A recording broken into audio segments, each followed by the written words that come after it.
Hello everyone. आज हम लोग लाइन और एंगल का कंसेप्ट नंबर 11 से 15 तक को डिस्कस करने जा रहे हैं। तो कंसेप्ट नंबर 11 यहाँ पे दिया गया है। ए बी समानांतर है सी डी के। ए बी समानांतर है सी डी के। तो यहाँ पर 1 2 3 4 कोण दिया गया है। तो ये चारों कोणों का योग होगा 180 डिग्री। अगर ए बी समानांतर होगा सी डी के, इस टाइप का अगर चित्र है, फिगर है, तो ये ए बी सी डी, ये ए बी सी डी चारों कोणों का योग होगा 180 डिग्री। अब हम थोड़ा इसी पे एक क्वेश्चन देख लेते हैं। ए बी समानांतर है सी डी के, यहाँ पे कोण दिया गया है। तो ये जो डी है, ये डी है, इसकी वैल्यू हमको फाइंड करना है। तो A plus B plus C plus D equal कितना होगा 180 डिग्री। ए का मान कितना दिया गया है 30, बी का मान दिया गया है 40, सी का मान है 50 और डी का मान हमको ज्ञात करना है। तो ये सबको जोड़ेंगे तो हमारे पास आ जाएगा 120 प्लस डी इक्वल 180। इसलिए डी का मान कितना आ जाएगा 180 में से 120 को माइनस करेंगे तो डी के वैल्यू आ जाएगा हमारे पास 60। तो इस तरीके से डी के वैल्यू कितना आएगा हमारे पास 60। तो ऑप्शन नंबर किस में 60 है, सी में है। तो सी हमारा हो जाएगा सही आंसर। अगला हम कंसेप्ट देखते हैं। कंसेप्ट नंबर 12 इसमें है कि ए बी समानांतर है ये सी डी के। ए बी समानांतर है सी डी के। कभी भी हमको यहाँ पर जो दिया गया रहेगा कोण, और इसको हमको ज्ञात करना रहेगा, तो इसकी वैल्यू होता है ए प्लस बी को जोड़ देंगे 180 में से माइनस कर देंगे और देखेंगे ए प्लस बी अगर 180 से छोटा है तो 180 में से माइनस करेंगे। अगर a प्लस बी का योग 180 से बड़ा है तो ये दोनों के योग में से 180 का मान हम घटाएंगे, तब हमारा मान इसके बाद निकलेगा। अब हम इसी टाइप पे क्वेश्चन देख लेते हैं। ए बी समानांतर है सी डी के, तब x का मान ज्ञात करना है। तो यहाँ पर फॉर्मूला है x बराबर क्या होता है, पहले यहाँ पर ए बी के वैल्यू हमको देख लेना है कि 180 से बड़ा है कि छोटा है। तो यहाँ पर ए बी का जो वैल्यू है वो 180 से क्या है, बड़ा है।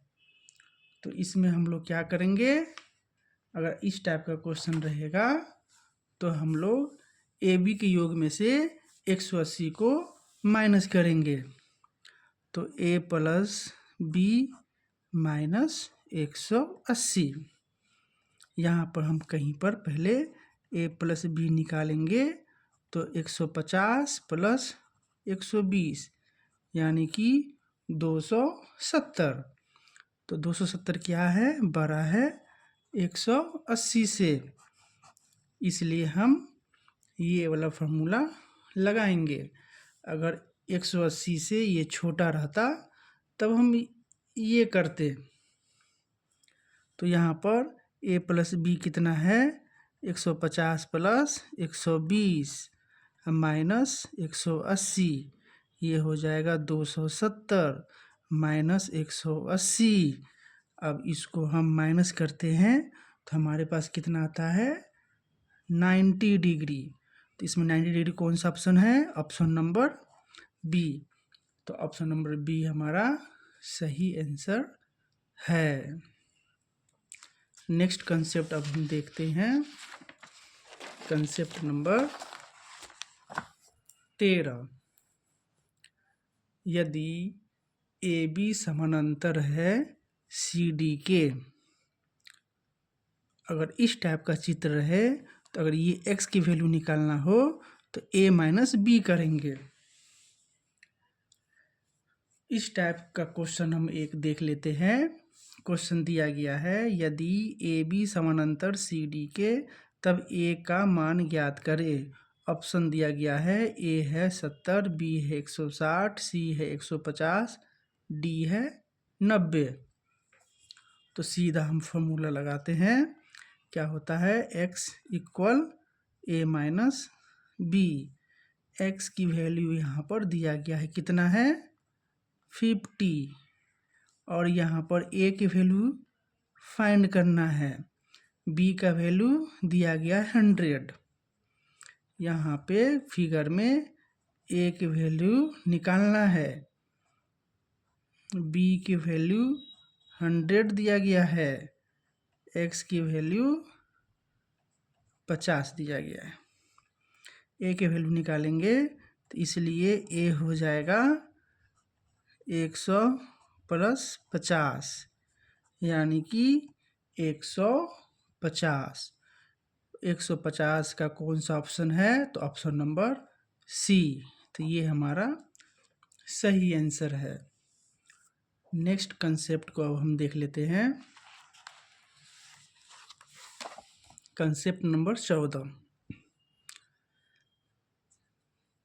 यहाँ पे एक चीज़ देखना है कि अगर ए बी सी डी के समानांतर रहे और इस टाइप का लाइन खींचा रहे, इस टाइप से एक तरफ अगर कोई कोण बन रहा हो तो इसमें क्या करना है, कंसेप्ट के हिसाब से जितना लाइन रहेगा उसको 180 से गुना करेंगे तो उतना हमारा उस टोटल कोणों का योग होता है।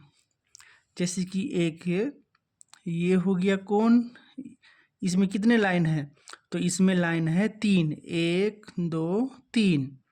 ए बी दोनों क्या है, ए बी और सी डी क्या है, दोनों समानांतर है। यहाँ पे लाइन कितना है 1 2 3। जब 3 लाइन बन रहा है तब पूरे कोणों का योग 180 से गुना कर देंगे तो 540 होगा ये चारों कोणों का योग। तो चारों कोणों का योग कितना हो गया 540।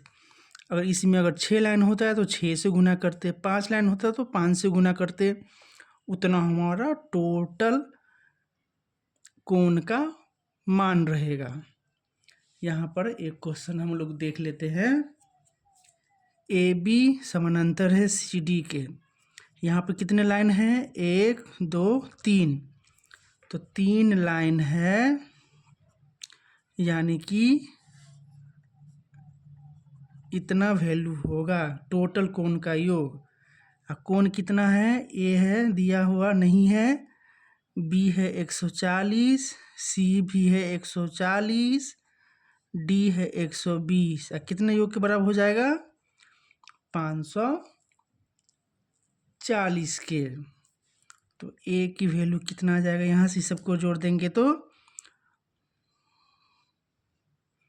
400 माइनस 400 बराबर कितना आ गया हमारे पास 140 डिग्री। ए की वैल्यू आ गया कितना, ए की वैल्यू आ गया है 140।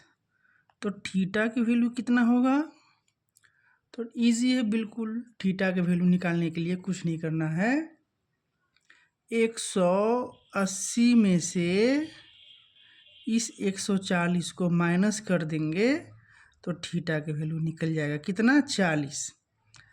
तो एक ये मान हो गया, ए का मान 140 और थीटा का मान हो गया 140। क्रमशः ए और बी का मान ज्ञात करें। तो ए का मान 140, ए का मान 140 यहाँ है, अब बी का मान थीटा का मान 40 है तो ये 40 है, इसमें भी 40 है 140 है, लेकिन क्रमशः बोल रहा है। क्रमशः मतलब पहले जो ए का वैल्यू होगा वो होगा, फिर उसके बाद थीटा का जो वैल्यू होगा वो होगा। इस तरीके से ऑप्शन नंबर ए हमारा सही होगा।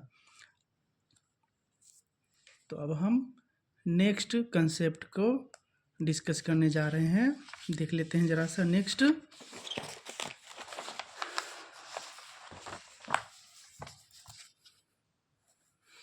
नेक्स्ट कंसेप्ट है इस टाइप का फिगर दिया हुआ रहता है और यहाँ से डायरेक्टली क्वेश्चन आता है, यहाँ से डायरेक्टली क्वेश्चन पूछा जाता है कोई भी कंपटीशन एग्ज़ाम में। यहाँ पे दिया गया है, यहाँ पे ये जो एंगल से यहाँ से समद्विभाजक का ये गया हुआ है, ये दोनों को समद्विभाज कर रहा है, ये लाइन, ये लाइन समद्विभाजक है। यहाँ पे दो लाइन समद्विभाजक है, एक ये लाइन है समद्विभाजक, इसको बराबर कर रहा है, कोण में काट रहा है। एक ये है समद्विभाजक जो इसको ये कोण दो बराबर बराबर कोण में विभाजित कर रहा है। तो यहाँ पे कोण बना हुआ है, उसकी वैल्यू है a, यहाँ पर है b, यहाँ पर है c, ये दोनों x है। तो अगर हमको b के वैल्यू अगर निकालना हो तो उसके लिए क्या करना होता है, दोनों जो कोण है ये और ये a और c को ऐड करके 2 से डिवाइड कर देंगे, डायरेक्ट आंसर। तो एक क्वेश्चन देख लेते हैं। नीचे क्वेश्चन है, दिया गया है a की वैल्यू है 70, b की वैल्यू निकालना है, c की वैल्यू है 50। तो b की वैल्यू क्या होगा, a + c/2। a की वैल्यू है 70, c की वैल्यू है 50/2। तो दोनों को जोड़ेंगे कितना आ जाएगा, 120 को 2 भाग में करेंगे तो आ जाएगा 60। इस तरीके से इसका मान क्या होगा, 60। ये b का मान क्या हो जाएगा, 60 हो जाएगा b का मान। तो ऑप्शन में कहाँ पे 60, ऑप्शन नंबर ए है 60।